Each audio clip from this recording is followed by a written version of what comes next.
Alright, so today's match, I'll admit, I was hesitant to cast because, well, things are going to be quite a bit substandard. But if there's one thing that I know that we all love and enjoy around here at the Brightworks, it's gotta be some of these game limit pushing game modes. So today, spawning as the blue team, a commander that goes by the name of Zombie. And yes, that's right, they are the entirety of the blue team. As you may notice, every single commander on this bottom side of Supremismus is going to be blue, played by Zombie here, clocking in at 24 true skill, gonna be going up 1 versus 4, 5, 6, 7, 8 on the other side of the map here. Kyril gonna be the red team leader over here, spawning in the backline.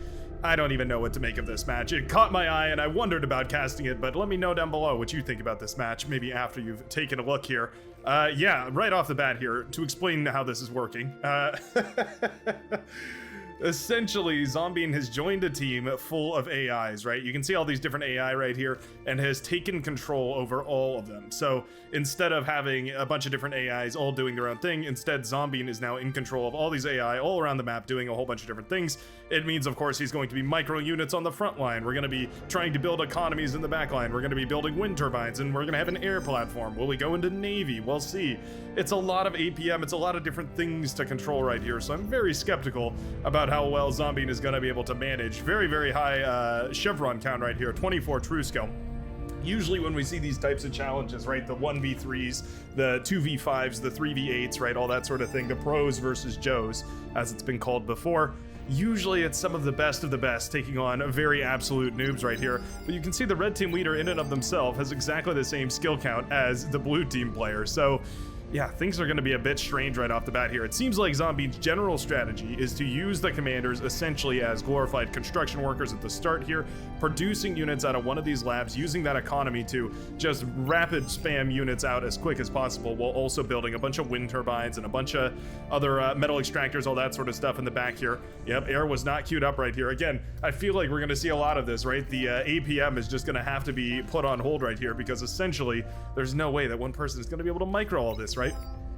Maybe a 2 versus 8 or a 3 versus 8 might have been a little more fair here, but at the very least, I'm glad to see that we're sort of teetering on the edge of greatness here, trying to figure out new ways to play an asynchronously balanced, or a asymmetrically balanced, pardon me, game of Beyond All Reason. But all right, we have some grunts across the map right here. This is always lovely, of course. We are also reclaiming all this from the front line here. This is, of course, made possible by the fact that we are rallying a Resbot directly into the face of Zubator. I'm sure that commander's more than happy to have that, but anyways, made possible, of course, by the fact that we are actually overflowing metal right here from Zombie. This is a problem that I imagined, right? You're going to have issues spending all that metal, because usually you have 8 different commanders all spending your team's worth of metal. You have all these metal extractors. In fact, if we just click this right here, we can get a rough count for how many metal extractors there are under the blue player's control. If we just exclude all those, yeah, about 25 metal per second coming into the blue player's control, maybe a little bit more here. Quite a lot. Quite a lot of metal per second right there, and there we go. I mean, we took down one of the economies, so now we're effectively 1 versus 7, I suppose. Oh my goodness. I don't even know what to make of this match. Certainly interesting, though. There you go. Salamanca Mango, or Salamancan Mango, the pink commander, going to be forced to go back onto the land. We've gone for a hovercraft platform here. I suppose taking the gambit that we're not going to have any sort of naval contest, and that will pay off here. Similarly, we've gone for amphibious constructors over here. Again, not getting into naval on the southern side, but I wouldn't mind seeing some constructors, or maybe even some amphibious tanks going across the map. It's the one weakness of a player that has a fabulous economy like this, but has essentially nothing else, is of course the fact that they're going to be very APM starved, right? So little run-bys, little things like that, going to be really, really difficult to shut down. Meanwhile, yeah, it looks like Zombie's starting to leak that metal. We're trying to go for a vehicle lab here, but not enough energy production. We need so much energy production in total to keep this afloat. We have tons of wind turbines coming up from all the different commanders around the place, but still, I think we even need more. We have idle commanders over here as well. It's going to be crucial that these commanders stay up and running, building different wind turbines or tidal generators maybe over here in this little water patch. Wouldn't be a bad idea, just to get some sort of consistent power generation. Walls and static defense going to be crucial here as well, because obviously they take very, very little APM investment, but also these frontline engagements are going to be so hard to manage. The one thing you might be able to get away with when you're playing this sort of style is, of course, spending money on those really expensive T1 infrastructure that otherwise would be a waste if you were just playing you know, your regular one-man economy, right? Going for gauntlets, going for agitators, going for those heavy laser turrets, pop-up turrets, all that sort of stuff. You can essentially justify the cost because, well, you have 8 players worth of production going into it all at the same time here. Still wouldn't mind seeing some metal storages, though. It looks like we are leaking metal right now. Yeah, Zombie failing to spend all the metal, and I would like to see those metal storages, because at the very least, you can always put it down later as a T2 lab. And in fact, I think Zombie should go for a T2 lab. That definitely makes sense, as you have effectively the most effective communism known to beyond all reason right here at your reach. You might as well use it to do something. Yeah, all the units being pulled to chase this one guy here. It's the kind of luxury you can't afford, because of course all those units are needed on the front line. Here we go. Grunt's getting aggressive again. Will be blasted down, and this army is menacing. This army could probably move forward right now. If Zombine's a little bit more aggressive about it, I think this army could probably move forward. We do have Salamanca and Mango rebuilding at this point, trying to get some more of those constructors up and running. Air forces are looking well built, so at the very least, Zombie is on top of it with the air forces. We have a bunch of fighters in the sky. Wouldn't mind seeing some bombers maybe built in the backline here. The Janus spam is real. Missile trucks included here for a little bit of vision as well. Surprised we haven't had any sort of naval takeover, though. Yeah, we're gonna go for some hovercraft. Sure, why not? Send some hovercraft around, try and build whatever you can. We're gonna go after this island over here, actually. Don't mind that whatsoever, but sending some scout planes around wouldn't be the worst idea either, just to see what your opponent is going for. Are they going for standard tech, which it looks like indeed we are? Pardon me, whoa. Kyril building a T2 facility in the backline right here. Gonna be going for one of those T2 bots. Did not sacrifice the commander, so it's gonna be a little bit slower to get that bot out and running.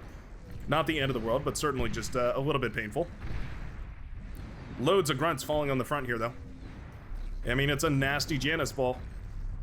Effectively, this bot player, this vehicle player, this everything player, Zombie, has all the money in the world to spend on those really expensive vehicles, so can afford to be as wasteful as they want, but also has the eco to build a bunch of res bots and send those forward as well.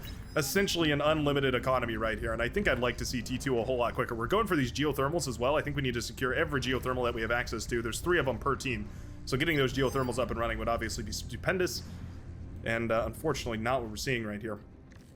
It's one of the mottos of certainly playing, especially the scenarios, any of the ones where you're managing a massive army over a massive field like this. Constructors are cheap. You can repurpose them always to build different things. You can always send them back to your labs as build power. Always worthwhile to build more constructors, send them around as a mobile force, and use them to throw up turrets or take for instance apart any wrecks that are out on the battlefield. Serdorius, very, very close to these Janus here. If they manage to land a connection against that commander, I think they could bring it down. Oh, I don't know why we're being so timid with this army. Out of the trenches, you monkeys. Do you want to live forever? Of course. Starship Troopers reference right there. Lovely stuff from the spectators. I'm not surprised to see that there was probably quite a few spectators here. Yeah, we've got 8 spectators in total. And I'm not surprised by that in the slightest, of course. That's a tremendous, strange game to watch here. So I'm not surprised in the slightest that some folks were interested in watching this.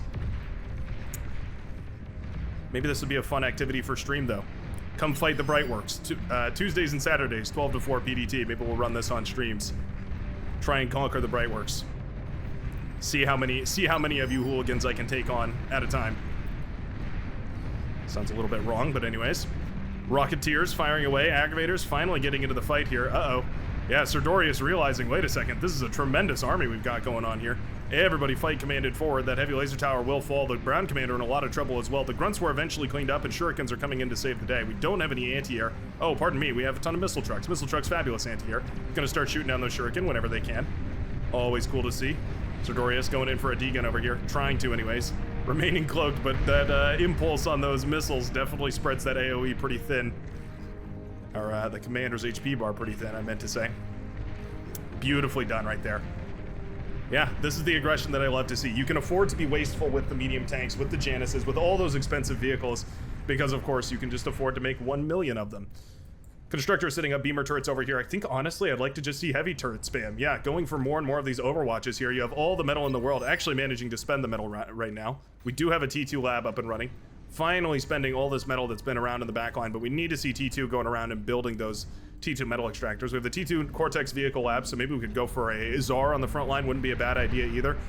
Basically a full-fledged investment into a bunch of vehicles on the front. But I think now's the time that we stop the T1 production, eat up all these wreckages, eat up all the T1, and make a rapid transition to T2. T2 already on the field right here for the Tan Commander, going to be sending some of these Fiends forward. If the Fiends can manage to self-destruct on top of all this, they're essentially a miniature walking bomb. That's the power scale, anyways, of their explosion. Can be very, very devastating. Yeah, impressive to see. if we can get these fiends into the right position. There we go. Some of the yellow fiends getting on top. Nice self-D right there. Beautifully done. You can see how much damage that does to everything around in a circle. Really, really efficient use of those fiends right there, especially since you know they're going to be blasted down, especially by the Janus. Always worthwhile to go for that. Surprised we don't have any res bots here. I think the res bots would be the icing on the cake right here to secure the win for the blue commander, but the more and more of these T2 units do come out, there's also a minefield over here, which would be quite dangerous to step on with these. Those are medium mines, by the way. Would be quite dangerous to step on with those T1 units, so glad to see that there is some sort of way to slow this army down right here. That's essentially what the red team is banking on, is having enough time to save themselves. Again, geothermals all over the place. We do have a little bit of a construction battle over here. LLT has blasted down some of the metal extractors. Still one of them up and running right here for Salamanca and Mango. Looks like the constructor over here was blasted apart as well. There you go. You can see its wreckage. And eventually that island was claimed back by the Maroon commander. Nobody contesting this southern sea right now, though. That's another expensive unit that would actually be really useful right here as a capital ship. If you could somehow get a capital ship out into the waters by some point in the game really early on, it would definitely be well worth it. Hounds out in numbers right now. Gonna start shelling away at a lot of this. Of course, those hounds only get value over time. They're not one of those instant gratification units like the Tsar or the Fat Boy that make one big shot and it connects and it blows apart the entire T1 army. So we are gonna have to see these units being used slowly but steadily against a lot of these other units. There we go. Resbots being sent out here. They're on a fight command. I think we should probably just do an area reclaim. You can see about 5,000, maybe a little more than that. Yeah, about 6,000 metal right here available. Bunch of bombers coming in. Oh, no geothermal right here. No geothermal right here. Is this smoky thing any good? Yeah, geothermal's pretty powerful, but there's no geothermal there. All right, well, no geothermal means, of course, nothing to detonate. That's going to be nice for the Tan Commander right here, as he doesn't have to worry about any of that, but of course, he still does have to deal with this army still encroaching on the main lab over here. If we can blast down this lab, and I think we will be able to, then this is going to be fabulous. Bombers on retreat right now. We do have fighters that'll intercept all the pink fighters right here. There's, of course, 8 players worth of fighters. Does make me wonder how the economy must be divvied up right here. Yeah, Resbot's on a bit of a queue. I think they're queued up out of the spam lab, so they're just going in a strange little pattern there. One of the T2 facilities is now shot down. A little bit of a run-by over here. All right, this is what I was excited for. How are we going to deal with all these run-bys? Beamer turrets did some good work blasting a lot of these down, but not all of them. And now we need some sort of way of dealing with this. We're going to go for some sabers. Okay, sabers a convenient option, of course, because they're fairly durable. They can do a decent amount of damage. There's also commanders over here, so we should be spamming light laser turrets all over the place, as many of them as we can. Saber's going to be fairly resistant against these light anti-air T1 hovercraft. Yeah, there we go. Anti-air hovercraft not managing to do all too much here, and I think these gunships will be able to clean up the majority of this. Commanders also doing a decent job. Bombers, however, not doing a good job whatsoever. So many resbots on the front, but we're not using them to reclaim. Oh no. This is that APM slippage. This is what I was worried about. We're starting to see it. Zombie struggling to keep everything in track right here. We need to see these commanders rebuilding all these metal extractors. We need constructors continuing to set up laser defenses. We need all of that to continue improving right here. Here we go. We have a bunch of LOTs coming up over here on the side of Zombie. I would probably like to see a constructor just added to, or a commander rather, added to a constructor and then just go around building LLTs or not LLTs, pardon me, beamer turrets or twin beamer turrets. Geothermal will be bombed down over here on the right-hand side. Nice little bombing attack right there. We could probably go in for the bombing attack against any of these bases here because we have such a sufficient air force. Yeah, there we go. Fighters need to go protect all those bombers. Oh, it might be a little too slow here. The fighter forces for the pink commander are immense. Yeah, there we go. Loads of those bombers being shot down right now. In fact, just about all of them will be cleaned up right here. Very nicely done. Now the fighters will clash with each other, and eventually that trade is in the favor of the blue commander, I do believe. But taking out those bombers is really removing the threat from here. All those resbots were wasted. My goodness, thousands and thousands worth of metal on the front line did not get taken apart right here. We are starting to produce those T2 units, so at the very least we're getting up to speed with those T2. The other, of course, impressive fact about all this is that the commander in blue here has all of the opportunity in the world to go ahead and go for, say for instance, some sort of really cheeky play, like going for rushing T3 essentially, or going for something strange, like maybe a whole bunch of hovercraft all over the place. We do have a bunch of hovercraft spamming over here. Meanwhile, the base of the yellow commander also in a whole lot of trouble. Those sabers that were used for base cleanup now going to be used on offense, blasting apart the yellow commander's base. And my goodness, if communism hasn't paid off, as we now watch all of the base of the yellow commander ravaged by those laser firing gunships in the sky, destroying the base here of Pyro 066. The more I watch this, the more fun this looks like. The Brown Commander, who was also trying to rebuild over here, going to be denied the opportunity as tons and tons of the production centers, the E-converters and all that good stuff will be destroyed. We also have this massive hovercraft run by over here. Going to find a bunch of heavy laser turrets floating on the ocean. This is what I would expect out of the Blue Commander, just building a whole bunch of heavy laser turrets all over the place. Usually not cost effective to spam. However, when you've got 8 players worth of economy all concentrated into building them, you can probably build enough that they're effective defense, at least against any sort of T1 raid. There we go. The goons managed to bring down the base of the Pink Commander. Well, that heavy laser turret took out more of them in death than I think it did in life. Just like that, these gunships in the sky have actually done tremendous damage. Beautifully, beautifully done.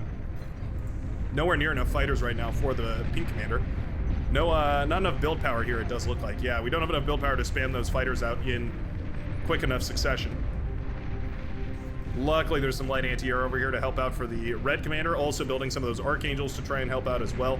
Fighters will eventually be able to bring all this down, but it is going to be a slow and arduous process, and already so much damage has been done. Flak turret going to be quite a bit better here, of course. A little bit of AoE and high damage against any of those air units, but the base is in tatters. Down goes the air lab, down goes the flak turret even, my goodness. Constructor falls as well, and that is a huge amount of damage. I think the Blue Commander might have done it, using that overwhelming economic advantage to sweep through the commanders on the red team. The teamwork was not strong enough, and just like that, we are seeing the red team in shambles. Regardless of all that, I want to point you up to the economy tab up on the top right-hand corner.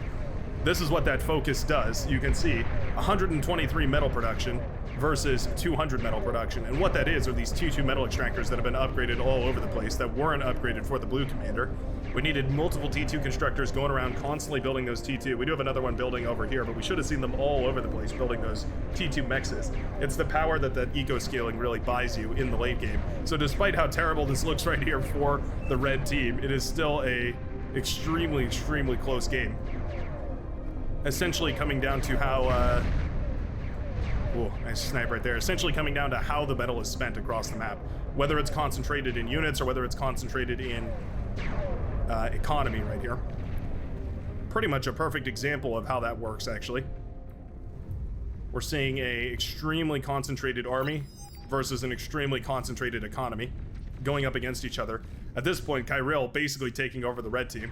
We do have the Maroon Commander also fighting the good fight over here, although a little bit AFK. There we go. We are pumping out those hovercrafts, the halberds. Quite powerful indeed. Gunships in the sky, blasting them down. Zombie leaning heavily on these gunships right here. I'm afraid for the day that a T2 Navy shows up, or pardon me, a T2 Air Force shows up, starts to wipe all these out of the sky. Of course, those T2 fighters quite good against the seaplane gunships and the seaplanes in general. For the time being, though, these halberds have managed to snipe a couple of commanders, but eventually were cleaned up by the gunships. A fairly simple resolution, a fairly efficient resolution to that issue. Here we go. T2 constructors finally moving around to upgrade these mexes. I think we should probably split these into 2 groups of 2, send them around on different paths, right? Try to upgrade them all sort of simultaneously. Get that economy back up and running to its fullest state. The red player's base was the only one essentially untouched by the destruction over here. The C player took a whole bunch of damage from those hovercraft that ran by, and then of course everybody else had to deal with a whole bunch of other stuff. All the T1 incursions. Medium tanks. Oh my goodness, driving right over the minefield. Perfect minefield right here. Oh my goodness, yeah, the heavy tanks are forced back by that beautiful minefield from the Maroon Commander. Layer after layer after layer of those mines means that those tanks will have no chance of pushing forward right here. This is dangerous. These heavy tanks could end this. Here we go. Fighters moving in. Do we have any anti-air over here? We do. We have quite a few SAM turrets and Eradicator and some of that light anti-air as well. All going to be wonderful for shooting down any of these air forces here. Eradicator, the highest T1 anti-air that you can afford, so it will be decent against some of these gunships. There you go. You can see it blasting away here. Taking down some of those gunships before it falls. SAM turret's also not terrible, but not the best in the world either. Flak obviously would be ideal, but apart from T2, this is about as good as it gets. And you can see even that not managing to really hold up against these gunships. The Eradicator is bomb resistant. It's not laser gunship resistant. So unfortunately, it will fall right here for the Maroon Commander Dukek as well. And these gunships once again tear apart another base. This is really something else. Nice little chain reaction on the wind turbines right there. 3 apart means they'll chain react on each other. The lab's starting to fall right here as well as these gunships get a beautiful surround on this facility, bringing it all to the ground. The halberds firing their lasers up into the sky in a last-ditch desperate effort to try and save the day here. One thing that would have worked tremendously, of course, is a couple of those flak trucks. Those work stupendously as anti-air units. You do have to be careful. Keeping your units on top of the mines like this can oftentimes lead to devastating friendly fire accidents. There we go. Blowing apart those Archangels accidentally here. Commander with the D-gun tears down tons of those medium tanks. Beautifully done.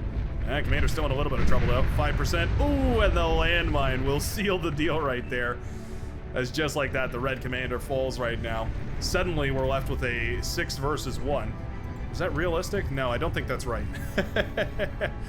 Maybe it is. Oh, it is right. It's a 6 versus 1, but in favor of the blue commander. My goodness, what a close game. Kyril's last commander. The red team's entire last commander over here, hidden in the water behind this T2 lab over here. We are going to start producing some of those T2 ships. Are dreadnoughts really what you want, though? I don't think so. I think dreadnoughts are essentially meant to conquer the high seas, but there's no contest for the seas right here, so I think those dreadnoughts are basically wasted metal. The missile boats I like. Those can, of course, shell away at the coastline and blast down some of this economy over here. But yeah, setting up those dreadnoughts doesn't feel like a particularly great use of metal. They'll be able to at least fire away at this forward base right here, this frontliner base. But certainly, I think I would like a capital ship more than anything else to try and fire away at some of the backline economy. Some of these fusion reactors, for instance. We're going for a bulwark, interestingly enough. Again, it's hard to judge because those static defense structures normally, under normal circumstances, not very efficient. However, in this sort of a game, there's essentially the money to waste on it. So, yeah, maybe worth it. They're so APM efficient is the only thing. If they're built in the right spot, and if they're built in the right place, and if they can be used right at the right time, then yeah, they can definitely be really, really efficient. Bulwark trying to fire away at anything that it can. Having a sort of hard time. Missile hovercraft over here, blasted down the geothermal on this side. Lovely stuff. This geothermal still remains, well, remains to be rebuilt anyways. Metal extractors all over the place have failed to been rebuilt. 1, 2, 3, 4, 5 metal extractors have been down for a good long while, not to mention all the metal and reclaim that's been available for a good long while here as well. And that advantage has still remained present. Yeah, the red team continuing to scale at this point. Essentially Kyril versus Zombie at this point, as the red player has inherited the majority of the map, at least over here on the southern side. Yeah, well, yeah, the southern side remaining independent, but everywhere else remaining under Kyril control. Fiends jumping on, oh, okay, a little bit of a miss micro on the Fiends right there, accidentally detonating them all rather than detonating the few that you meant to. Certainly a mistake that all Cortex commanders are familiar with. It happens all the time. As long as you don't accidentally detonate them in your base, you'll end up all right. Scouting planes do discover the base over here for Kyril. They also discover the commander over there for Kyril. Yeah, going for some torpedo gunships. Ah, cheeky. I think the blue commander is looking for the win right here. Zombie trying to close this game out by sending some of those torpedo gunships around to snipe the commander over here, which is not cloaked in the base, so it was definitely discovered. That could be huge. Meanwhile, a massive incursion of hovercraft over here, the halberds, assault hovercraft. One of the few hovercraft that I would say is pretty easy to get value with. The rest of the hovercraft are sort of a strategic asset, right? You use them when you have no other way to assault any sort of base other than by the sea. So many spectator drawings all over the place here. The halberd actually sturdy enough and does enough damage that I think it's probably worth it. Sort of like a miniature cataphract, I guess you could consider it. Except better because it fires a pulse of a beam rather than the big long static burst that we usually see.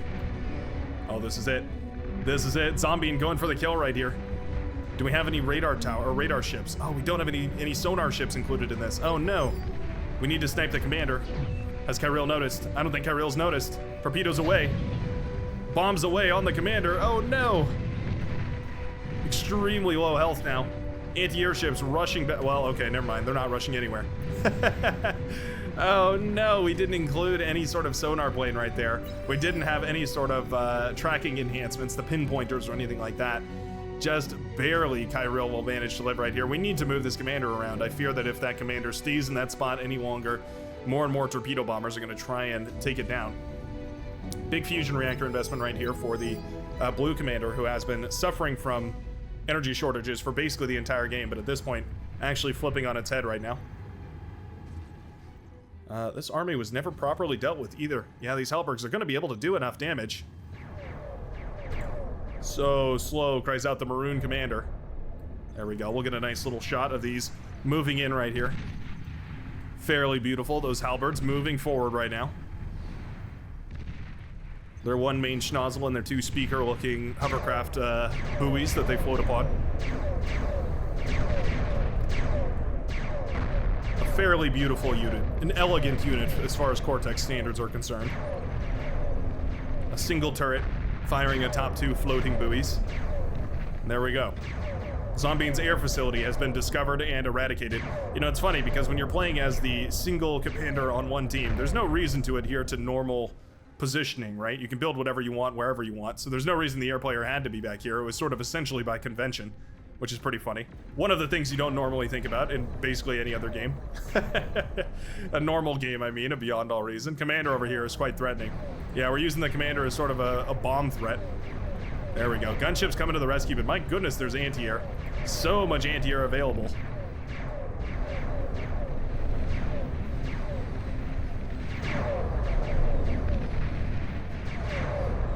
Who wins? 1 million anti-air or 100 gunships? It's actually a pretty close fight. The gunship's managing to bring down so much of the anti-air, but I think in the end, the bird eaters will win. But that reinforcements coming out from the lab right here are pretty swift. You know what?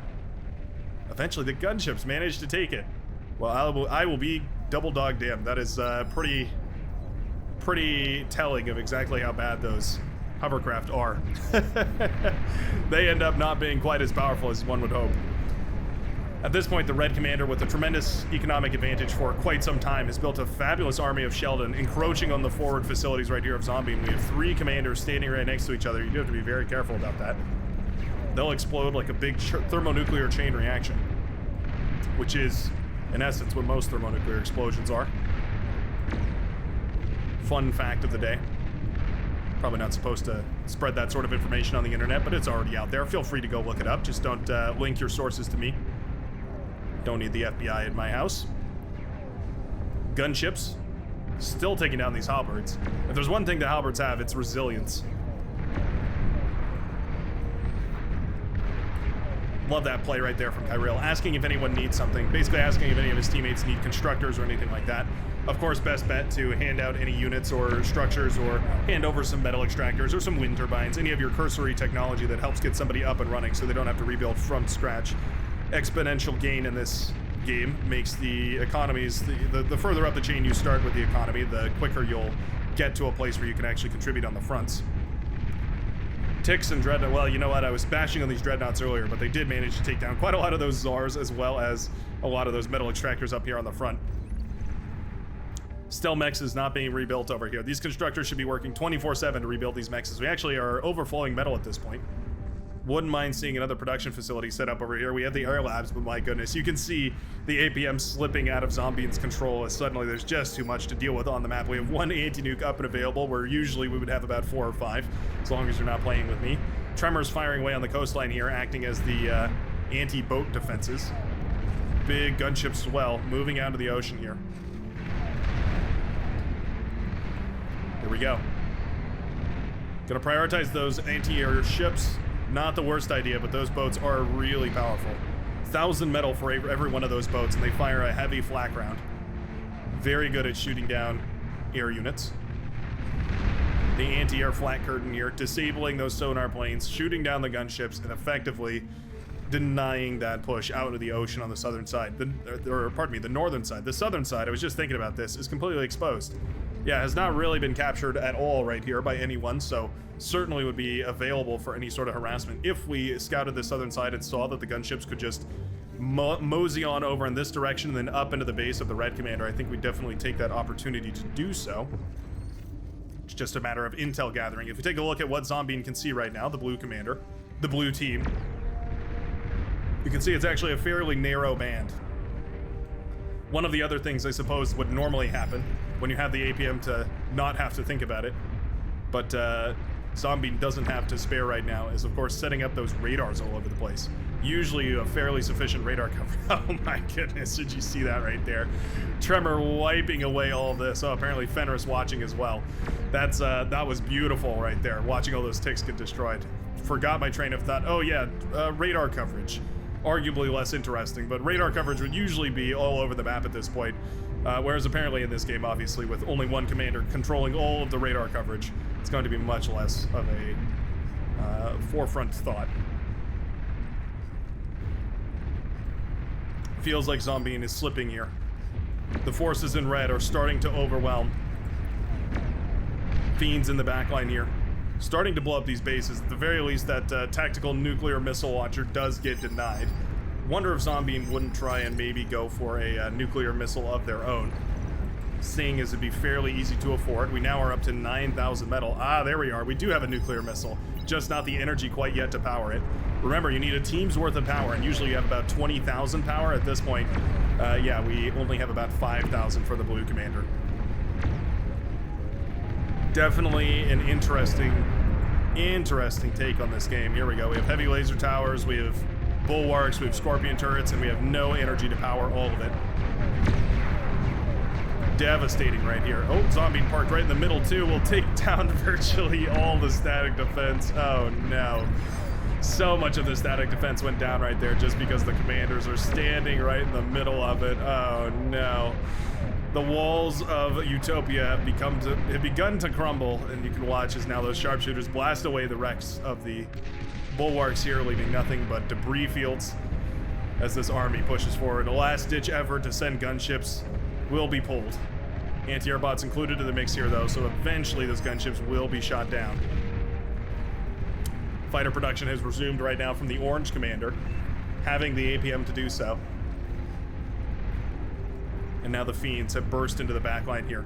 Probably happy to discover that a lot of these metal extractors haven't been retaken. The geothermal was never retaken. Wouldn't mind seeing this become a Cerberus, even just in case there were any naval units out here. You could always, of course, use the Cerberus as a little bit of coastal defense, not to mention it doesn't explode quite as violently as the advanced geothermal plant does. Our plan right now is to heavily bank on this nuke coming up and running here. We have more and more constructors coming up right here in the seaplane platforms as well. Interesting. Fiends now in the backline though. T2 Air Lab has been set up by Zombie over here in the backline as well. Fiends about to discover it though. It's funny how you can watch the run-by patterns, essentially prioritizing different roles, even though again, there's no reason why any role would be in any one location here. So strange to think about that, but yeah, there's this effectively no reason why the air player should be here and the tech player should be here. You may as well put any of those buildings anywhere because it's all owned by the people. The Webbers over here causing quite a lot of friendly fire as those tremors start to fire away. There we go, eventually blasted apart, but certainly not before bringing down a whole bunch of friendly radar jammer units. One of Zombie's commander is located over here. Beautifully done. Just like that, the commander does fall. Suddenly, the game is getting a whole lot closer. One of Zombie's commander over here in the ocean, trying to run and hide. Capital ship finally out and go to start shelling away right here at the blue commander's base. The only source of energy production right here, the fusion reactors, under fire from that long-range capital ship. Maybe the reason why the eco player is in the backline here, to deny that capital ship from firing away like that. Nuclear missile up in the air, but we do have an anti-nuke right here for the Tan Commander, and that will be the last of the hope for our blue hero trying to hold out against the forces in red. I think this game is drawing to its close, but it was an excellent try right there from Zombie, trying to manage all the different forces at all the same times. I think more aggression on the front line early into the game and a more rapid transition to T2 so you can get that energy spiraling upwards, and I think you'd be in a fabulous position. I don't know, I really enjoyed that game mode and it makes me want to give it a try. Let me know what you thought down below in the comment section, and I sure hope you enjoyed. I will see you in the very next cast of Beyond Our Reason, whether it looks like this, a standard 8v8, maybe we'll cover some 4v4s too. I've really enjoyed those as well, but anywho, peace out everybody and have a great rest of your day.